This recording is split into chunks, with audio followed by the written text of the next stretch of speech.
All right, well, welcome to this video. Thanks for tuning in.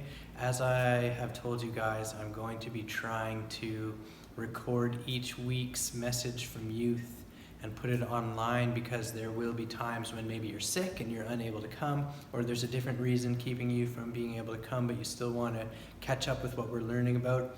Or maybe you are a parent and you just want to be in the loop on what we are talking about at youth group. That's great too.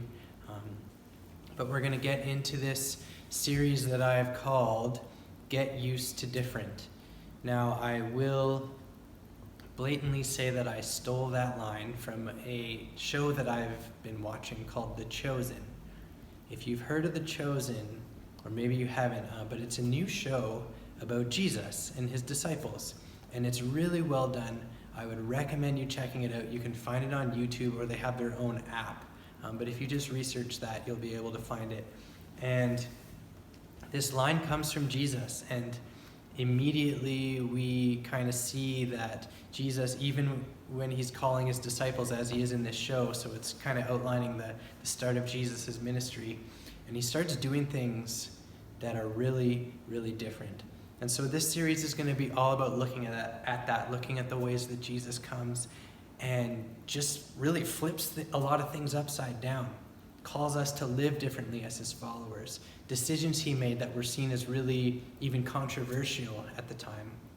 So we're going to look at that, how Jesus calls us to live differently. But the title Get Used to Different has a bit of a double meaning. You probably have noticed that this year, 2020, has been fairly different, right? Certainly it has been the most different year that I have ever been alive, unless you have been living inside of a hole for all of this year. You know exactly what I'm talking about. Things have been strange, things have been weird, things have been very, very different.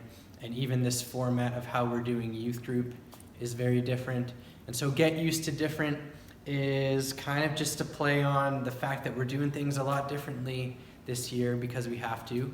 But I think a lot of those different changes are going to be really good. But more specifically, we're focusing on how following Jesus is a life that is lived differently. Now think about this for a second, okay? Because the world around us is very different right now, but also each and every one of us is different. We're unique, right? We have different interests. We don't just all look different, but there's this combination inside of us of our likes and our dislikes that makes up who we are. Now, I'm recording this after we've already done our junior youth meeting, and at junior youth, we have this year some triplets coming. 3 boys who are triplets. And even those 3 boys, they are probably the most similar that you can be in terms of one human to another. But they're still very different. I asked them, and they're like, yeah, we like different things. Sometimes we don't get along, right? We're all different. Now, if I can just open up to you guys, there are some things about me that make me really different. And I'll just give you a few examples. And some of you know this about me already. But I have kind of a weird combination of hobbies. My first big hobby that I like doing is I fly hot air balloons.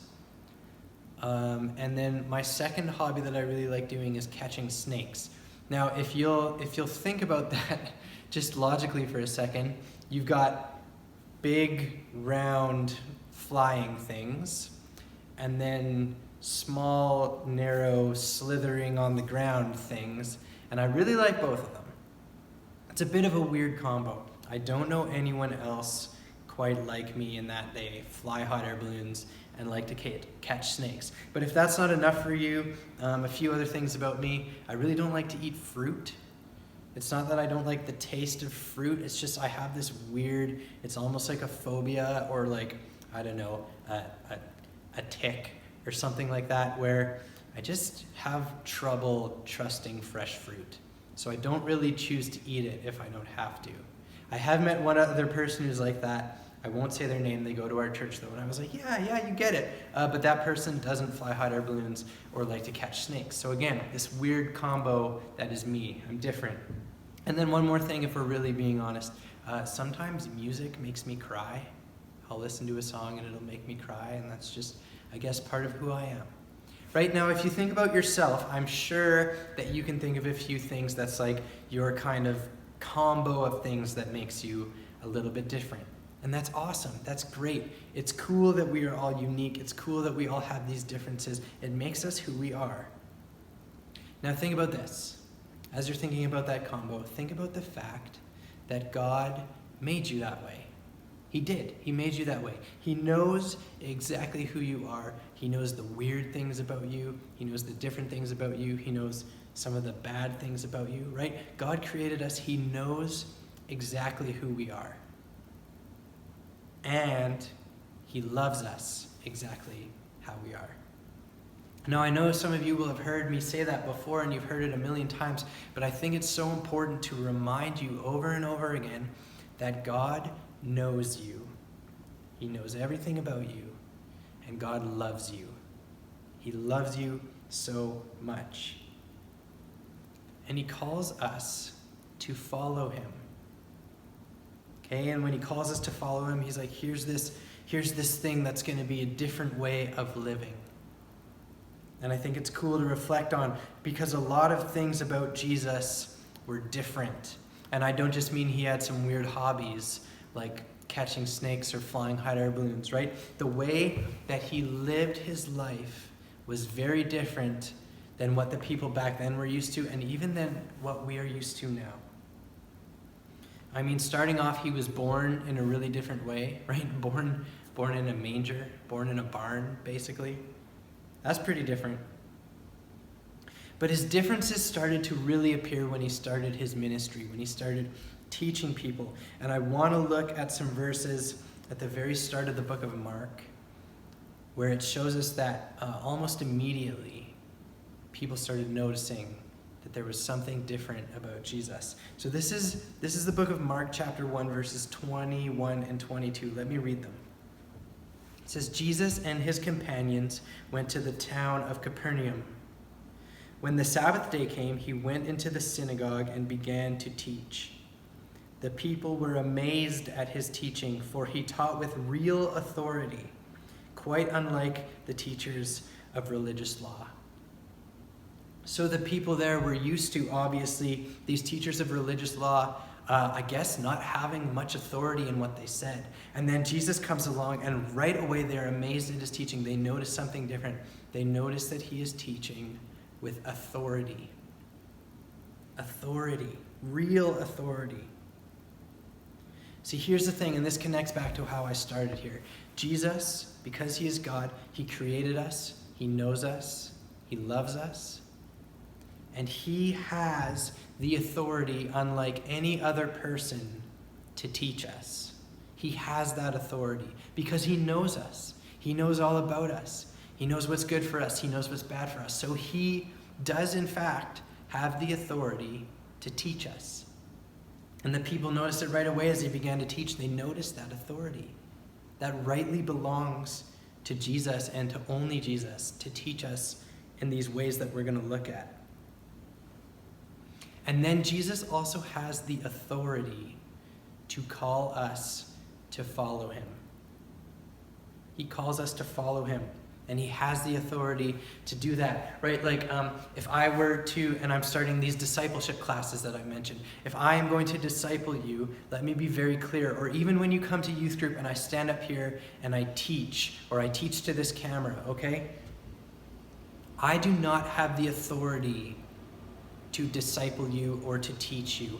All I have is the ability to say, hey, come and look at Jesus with me. I'm trying to follow him too.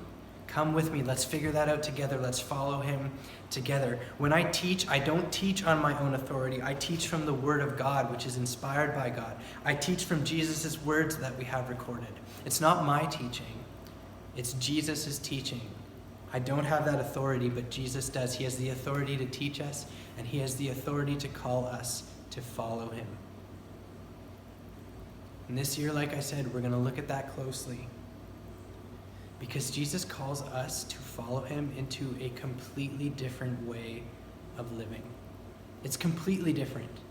It's completely different than what we see in our world around us, than what we even see in ourselves. But again, he has that authority to call us to that. And why does he have that authority to call us to follow him, to call us to live a different kind of life? It's because he knows us and because he loves us. He calls us to live in the best kind of different way ever. It's the best kind. We know that because he knows exactly who we are. He loves us. He has our best interest in mind. He knows what our best interest is. He knows what's best for us.